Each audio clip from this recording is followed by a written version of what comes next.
Isaiah 53. Who has believed our message? And to whom has the arm of the Lord been revealed? He grew up before him like a tender shoot, and like a root out of the dry ground. He had no beauty or majesty to attract us to him, nothing in his appearance that we should desire him. He was despised and rejected by men, a man of sorrows and familiar with suffering. Like one from whom men hide their faces, he was despised, and we esteemed him not.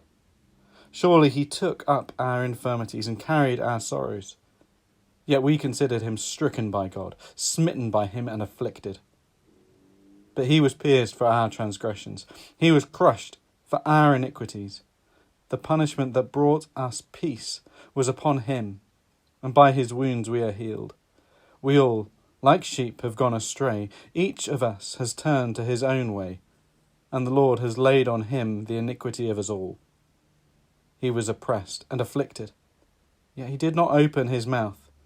He was led like a lamb to the slaughter, and as sheep before her shearers are silent, so he did not open his mouth.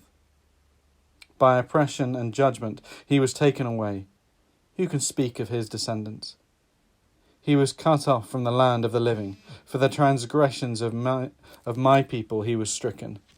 He was assigned a grave with the wicked and with the rich in his death. Though he had done no violence, nor was any deceit in his mouth. Yet it was the Lord's will to crush him and cause him to suffer.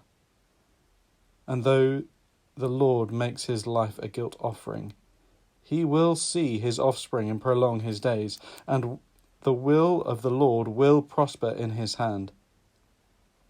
After the suffering of his soul, he will see the light of life and be satisfied. By his knowledge, my righteous servant will justify many, and he will bear their iniquities.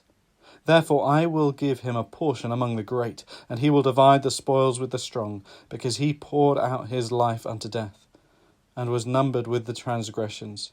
For he bore the sin of many, and made intercession for their transgressors.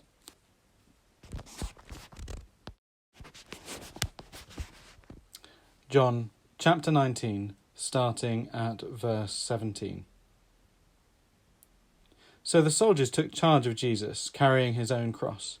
He went out to the place of the skull, which in Aramaic is called Golgotha. Here they crucified him, and with him 2 others, one on each side, and Jesus in the middle. Pilate had a notice prepared and fastened to the cross. It read, Jesus of Nazareth, King of the Jews. Many of the Jews read this sign, for the place where Jesus was crucified was near the city, and the sign was written in Aramaic, Latin, and Greek. The chief priests of the Jews protested to Pilate, Do not write the King of the Jews, but this man claimed to be King of the Jews. Pilate answered, What I have written, I have written. When the soldiers crucified Jesus, they took his clothes, divided them into 4 shares, one for each of them, with the undergarment remaining. This garment was seamless, woven in one piece from top to bottom. Let's not tear it, they said to one another. Let's decide by lot who will get it. This happened that the scripture might be fulfilled, which said, They divide my garments among them and cast lots for my clothing. So this is what the soldiers did. Near the cross of Jesus stood his mother's sisters Mary, the wife of Cleopas, and Mary Magdalene. When Jesus saw his mother there, and the disciple whom he loved standing nearby, he said to his mother, Dear woman, here is your son. And to the disciple, Here is your mother. From that time on, the disciple took her into his own.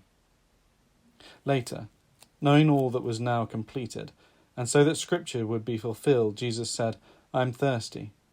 A jar of wine vinegar was there, so they soaked the sponge in it, put the sponge on the stalk of hyssop plant, and lifted it to Jesus' lips. When he had received the drink, Jesus said, It is finished. With that, he bowed his head and gave up his spirit. Now it was the day of preparation, and the next day was to be a special Sabbath. Because the Jews did not want the bodies left on the crosses during the Sabbath, they asked Pilate to have the legs broken and the bodies taken down. The soldiers therefore came and broke the legs of the first man who had been crucified with Jesus, and then those of the other. But when they came to Jesus and found that he was already dead, they did not break his legs. Instead, one of the soldiers pierced Jesus' side with a spear, bringing a sudden flow of blood and water. The man who saw it has given testimony, and his testimony is true. He knows that he tells the truth, and he testifies, so that you may believe. These things happened, so that the scripture would be fulfilled.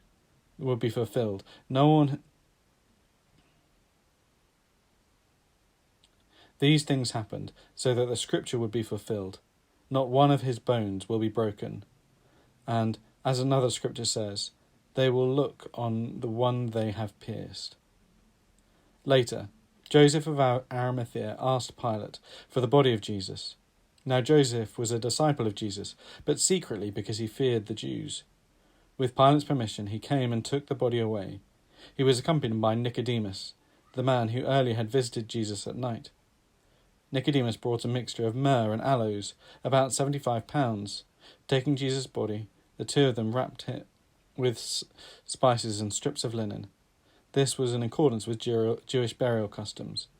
And the place where Jesus was crucified, there was a garden, and in the garden a new tomb, in which no one had ever been laid, because it was the Jewish day of preparation, and since the tomb was nearby, they laid Jesus there.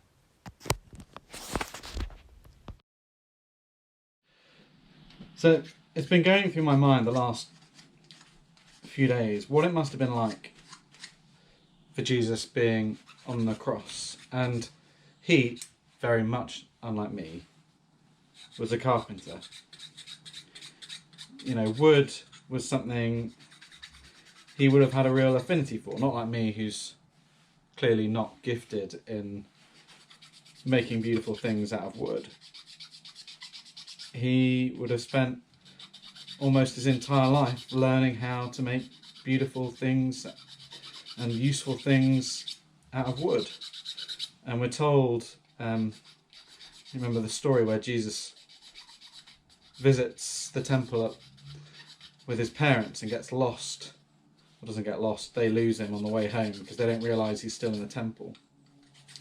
And it says that after that he stayed with his parents. And so Jesus will have had this gift for working with wood, would have seen wood as this useful, beautiful, helpful thing, a gift in creation to help mankind live in a world.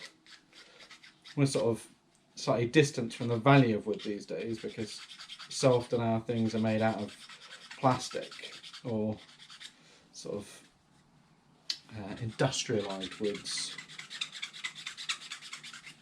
But when all you've got is fresh cut timber, you can still, make a huge amount of things. And we still value people today who work with their hands, who are competent craftswomen.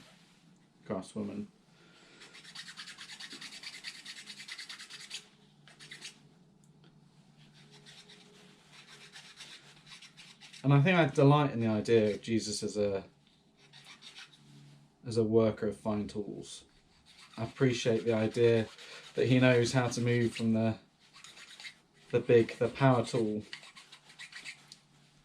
to the hand tool, down to the fine files, shaping us, sometimes taking big chunks, sometimes just shaving off the littlest bits, helping us to be refined, him knowing exactly where to cut. This is not going to be perfect, but Jesus able to cast and carve us, refine us until we're just as we need to be. Here's my cross filed and sanded to within an inch of its life.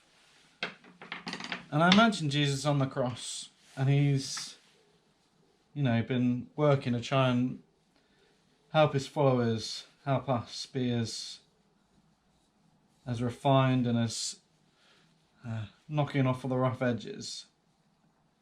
And here we turn up with some brutish, horrible nails of our sinful nature, and we take the beautiful thing and we knock the ugly thing into it. And it, most of the craftsmen I've ever met have a lack of joy towards the nail, the brute force solution compared to a finely woven joint. How Jesus would have felt seeing the nails coming, I don't know. But I know that in spite of my actions of putting these nails in, Jesus forgives me.